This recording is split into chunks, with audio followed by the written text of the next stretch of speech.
Бұл сабағымыз алтындағы пробалар жайлы болады. Жалпы проба дегеніміз не, қандай пробалар болады, қандай клеймолар болады, қалай ажыратамыз, сол сұрақтарға жауап береміз. Жалпы проба дегеніміз не? Проба дегеніміз не істейді? Алтын бұйымдарда сан көрсеткішпен белгіленіп тұрады.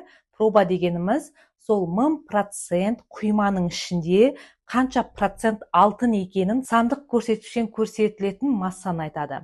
Жалпы алтында қандай түрлі пробалар бар? Алтында 999 проба болады, ең жоғарғы проба. Одан кейін 750 проба, 583, 585 және 375 проба. Бұлар нені білдіреді дейді?